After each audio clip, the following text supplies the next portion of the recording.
The Eastern Cape government will today hold a mass funeral for the 5 Seti family members who were murdered in Ncenjana village in Bityi last week.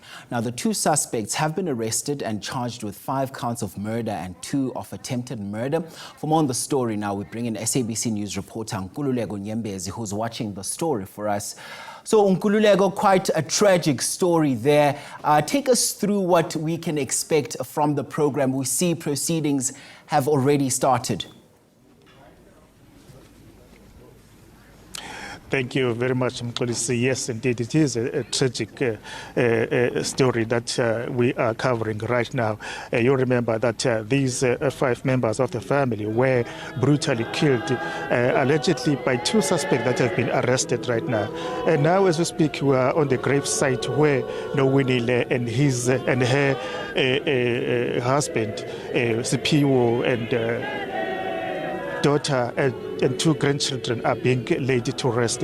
It's a very, very, very shocking incident, and it has been going on for some time, especially in the area of Bityi where we are right now. But now I'm joined by the MEC for Community Safety, MEC, this is very shocking because we keep on burying people day in and day out. Yes, indeed, it is quite shocking that we get to suffer these incidents. And wish to take this opportunity to convey our message of condolences to the family of the deceased. And we are glad that as I stand here, suspects were arrested on this matter, and police are ensuring that evidence is put together to secure a successful conviction, so that justice can be secured for the family and also, for the people of the province. And the people are quite concerned, correctly so. And the government, feels, the pain, of the families and of the people of the province. And we determined to intensify our fight against criminality. And we've done reinforcement in terms of public order policing and in terms of strengthening crime intelligence capacity so that we can heighten our ability to prevent some of these incidents.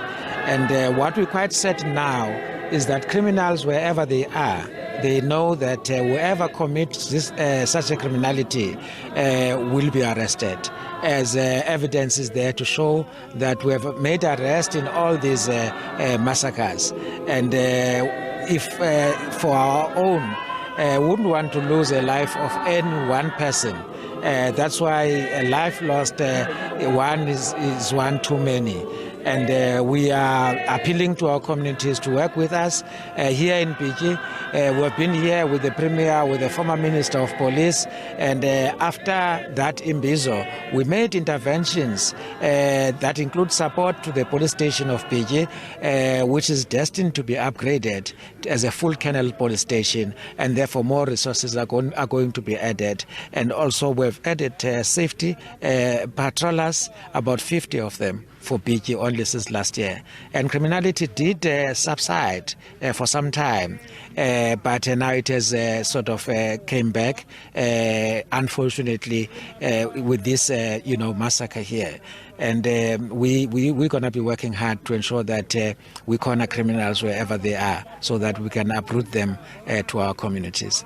Let's talk about the inclusion of traditional leaders and religious leaders to combat this kind of crime. Are you working hand in glove with those structures to make sure that at least this thing ceases to exist?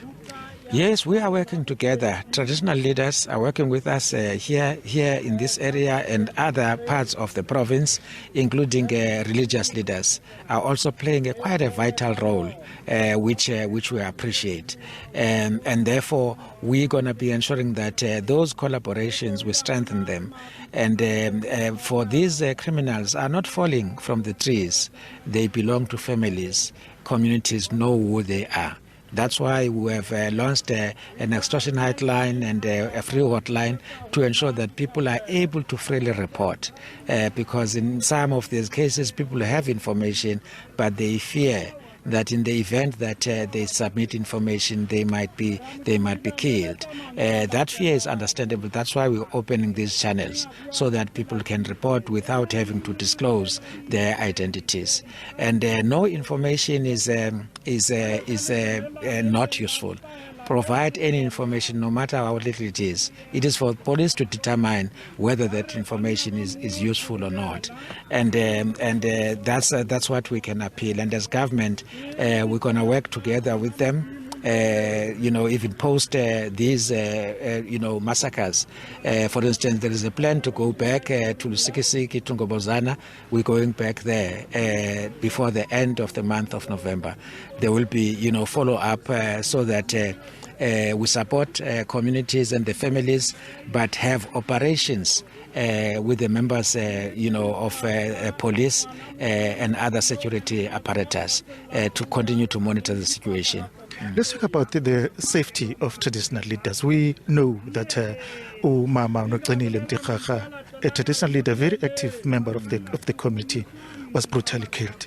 Then just a few meters away from the great place, 5 learners were raped and robbed. Are there maybe any strategy to make sure that traditional leaders are protected?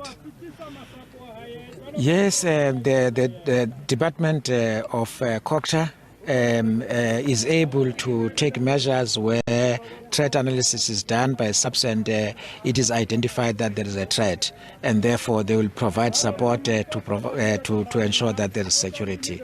In the main, the safety of traditional leaders are with their communities that they live, and therefore it shouldn't be something of concern, when people are unified. But what we're noting, is the bravery that the criminal elements sort of, gained over the period, such that in some instances they are challenging the police toe to toe.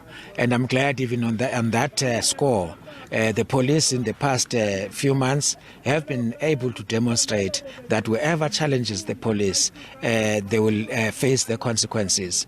And as we have seen many incidents in the province, so that's why we must up the game of the police, law enforcement agencies, so that criminals are not as brazen as they are, because that shows a disdain of which they have towards communities, treating them with total disrespect, both for the people and for the lives.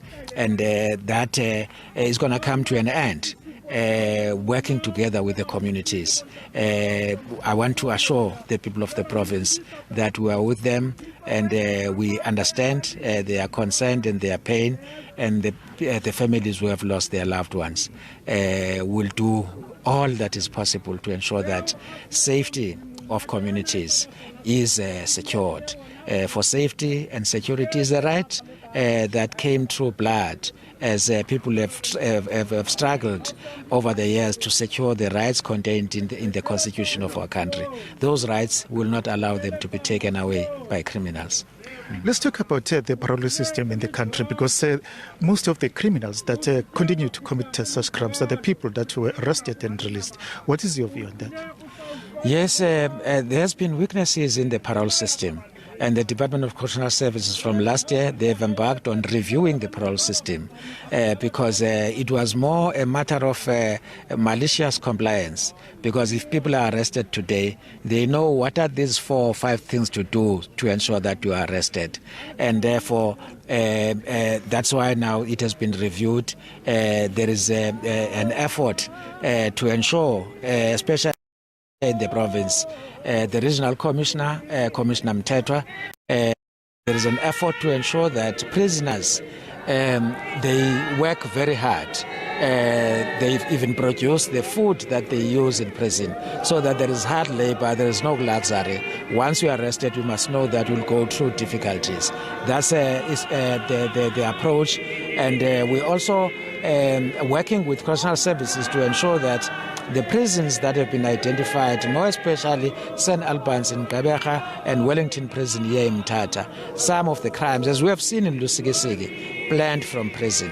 It's high time we work such that we use technology. We can put a jamming system in each prison because the kind of rotten elements that you find, even among the members of the police, among the members of the correctional services, because in Lusikisiki, for instance, the police did a raid a day, and they found phones in possession of phones.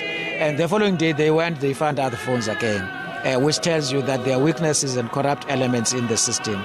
And correctional service is working very hard to ensure that those elements, are taken out of the system. The jamming system is used. We're gonna there is a commitment to pilot it in St. Albans, and then after that it is rolled out. And they are doing raids, and they are visiting parolees. The National Commissioner of Correctional Services was here about a day or 2 days ago in the province to visit parolees, to see if they are complying with the conditions of their parole. And one of the parolee was arrested because he was not complying with the conditions of their release. I know, Mr. that maybe this is a controversial question that I'm going to ask right now. The issue of death penalty. If you go into those communities, they will ask us, can't you please ask government to please reintroduce the death penalty? Are you of the same view of the community, or maybe your view is contrary to that one? Well, the position as it stands right now is that corporal punishment, which includes death penalty, is unconstitutional, and as it does not serve as a deterrent. Because a deterrent should not about to take life. A deterrent should be punish somebody because in some instances it has happened before where wrong people are hanged. It's discovered later that those people were innocent. And what we need to strengthen, which some of us share with the communities, that we've got to strengthen the rights of victims. It does appear that criminals have got more rights compared to the victims. And the right to remain silent and all that in the face of a clearly committed crime. Those are some of the issues that need to be re-looked at so that victims have more rights compared to the criminal elements or suspect thereof. Those are some of the issues that, we're quite sympathetic to those, and that there is a need to look at it. Even the whole issue of death penalty, it's something that has been brought to the attention of us as government. And I'm sure it's an issue that should not be dismissed because it's a sentiment that people are raising quite strongly. Yeah. Thank you very much. That was MSc Nkululeko, just emphasizing the issue that have been raised by the community, that indeed those sentiments need not to be just to be rejected, like need to be considered. As you can see right now, you can see that these people who were brutally killed last week or 2 weeks ago are now being laid to rest.